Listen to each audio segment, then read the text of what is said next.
علامہ اقبال نے اپنے ایک ملنے والے کو خط لکھا، کہا ترجمہ نہیں بھی آتا تو پھر بھی تلاوت کرو، خالی تلاوت کرنے والے کے قلب کا تعلق حضور کے دل سے جڑ جاتا ہے۔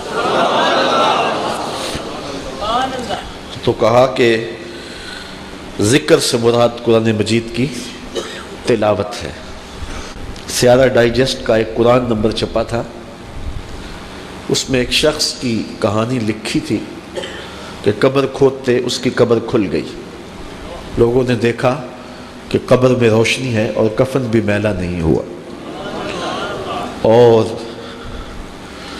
وہاں گلاب اگے ہوئے ہیں جس کی خوشبو سے ماحول میں عطر پھیلا ہے۔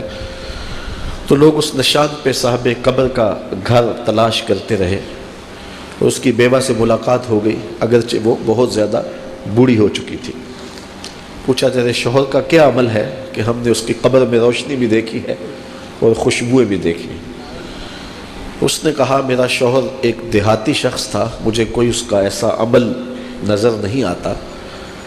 ہاں یہ مجھے یاد ہے کہ وہ قرآن مجید تو نہیں پڑھا تھا، لیکن اس کتاب سے محبت اسے بڑی تھی، اور صبح جب نماز پڑھنے جاتا تو لوگ قرآن مجید کھول کے بیٹھتے تو اسے بڑا دکھ ہوتا کہ میں بھی قرآن پڑھا ہوتا تو مجھے بھی یہ برکت نصیب ہوتی۔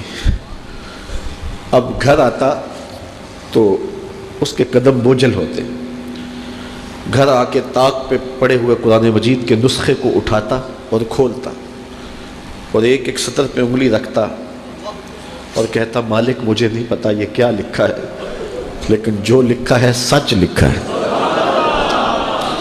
پھر نیچے آ جاتا، کہتا مالک مجھے نہیں پتا یہ کیا لکھا ہے، میری بدقسمتی کہ مجھے نہیں پتا، لیکن جو لکھا ہے سچ لکھا ہے، تیرا کلام ہے۔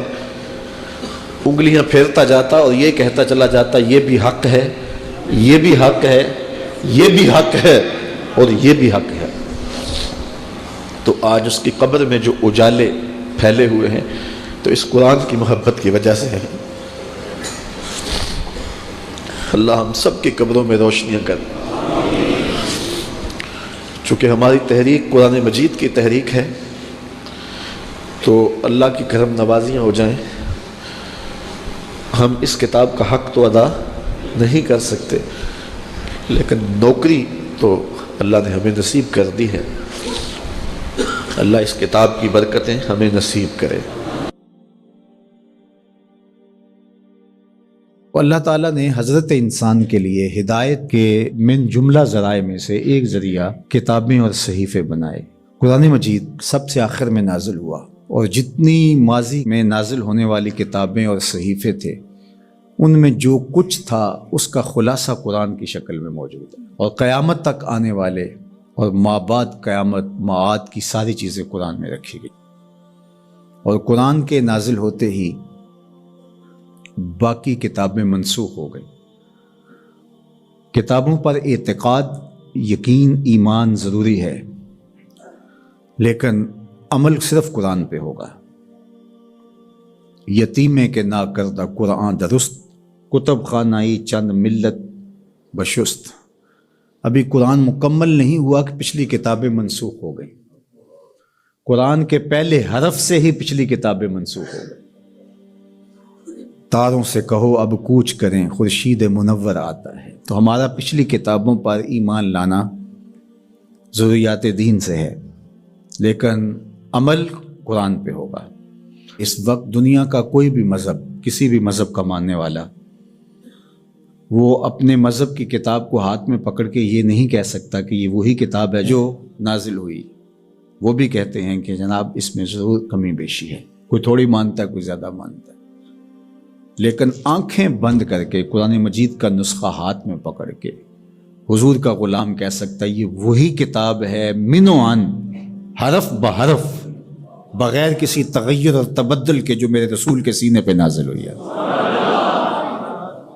تو یہ چیز کس قدر تیقن پیدا کرتی ہے، کس قدر یقین کی بجلیاں پیدا کر دیتی ہے سینے میں۔ پھر آنکھیں بند کر کے عمل کیوں نہیں کریں گے؟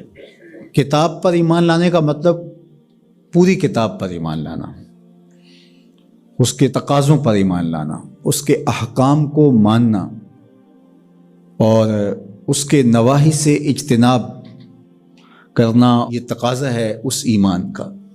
تو یہ نہیں کہ جو چیز سمجھ میں آئے، پسندیدہ ہو، نفس پر شاک نہ ہو، نفس کو مرغوب ہو، محبوب ہو، اس پر تو عمل بھی ہو، اس پر بات بھی ہو، اور جو چیز نفس پر شاک ہو تو اس کو جو ہے وہ چھوڑ دیا جائے۔ تو یہ ایمان کا مفہوم نہیں ہے۔ ایمان کا مفہوم یہ ہے کہ پوری کتاب پہ ایمان لایا جائے۔ اور جبریل امین حضور کے قلب اطہر پر القاء کیا ہے قرآن کو، حضور کی زبان پہ نہیں اترا، حضور کے دل پہ اترا ہے۔ بلکہ جب حضور کے قلب اطہر پر قرآن اترتا تو آقا کریم جلدی جلدی اس کو زبان پہ لاتے، تو آواز آئی لا تحرک بہی لسانک لتعجل بہی۔ اللہ اکبر، محبوب جلدی نہ کیجئے، جس رب نے قلب میں اتارا ہے وہ زبان پر بھی لے آئے گا۔ تو وہ حرف و صوت سے مرکب نہیں تھا، وہ ایک کیا اس کے لیے لفظ کہیں، چونکہ یہاں لفظ بھی دم توڑتے ہیں، یہاں حرف بھی سوختہ پا ہیں، جہاں تخیل کا مرغ عقل بھی تھک کے گر جاتا ہے۔ وہ جانے اور وہ جانے کیسے دیا ملائے اعلیٰ میں۔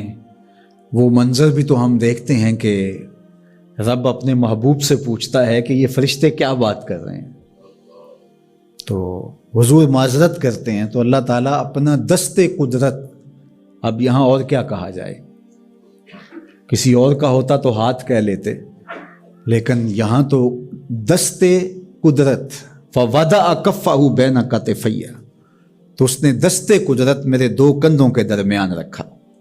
تو پھر کیا ہوا، دست قدرت یہاں آیا، ٹھنڈ میرے سینے میں پڑ گئی۔ اللہ اکبر، فعلمت ما فی السماوات والارض، تو پھر کوئی کائنات کی چیز رہی نہ جو میرے سینے میں ڈال نہ دی گئی ہو۔ تو یہ ایک اور کیفیت ہے، اس کو آپ اس تدریس سے، یہ جو پھٹی کے ایک طرف استاد ہوتا ہے اور دوسری طرف شاگرد ہوتا ہے، درمیان میں نصاب پڑھا ہوتا ہے، ایک یہ ہے، یہ طریق ہے، یہ بھی درست ہے، اس کا انکار نہیں ہے، لیکن یہ کیفیت اور ہے۔ ابسط ردا کا یا ابا ہریرہ، ابو ہریرہ کہا حضور مسئلہ بہت ہے، بہت کچھ سنتا ہوں، پتہ نہیں جاتا کہاں ہے، کہا چادر بچھاؤ۔ اللہ اکبر، مسئلہ کیا ہے مجھے یاد نہیں رہتا، کہا چادر بچھا لو۔ ابو ہریرہ رضی اللہ تعالیٰ عنہ چادر بچھا لیتے، حضور ایسے کچھ بھرا اور ایسے ڈال دیا، کہا اس کو سمیٹ لے اور سینے سے جوڑ لے۔ حضرت ابو ہریرہ فرماتے ہیں اس کے بعد میں بھولا نہیں ہوں۔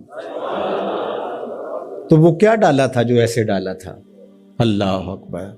تو یہ ساری چیزیں صوت و آہنگ سے جڑی نہیں ہوتی، کچھ چیزیں نظروں سے بھی پلائی جاتی ہیں، اور وہ صفحہ و کرتاس پہ نہیں لکھی جاتی، وہ لوہے دل پہ لکھی جاتی ہیں۔ اس لیے فرمایا کہ ہم نے آپ کے سینے پہ قرآن نازل کیا، اور اس کی وجہ بھی بیان کی، اس لیے کہ ہم آپ کے سینے کو قرار عطا کریں، تسکین ملے، قرار ملے، مضبوط کریں آپ کے سینے کو۔ اللہ اکبر۔ تو حق ہے اس کتاب کا ایمان، اور ایمان بھی مکمل کامل اور اکمل۔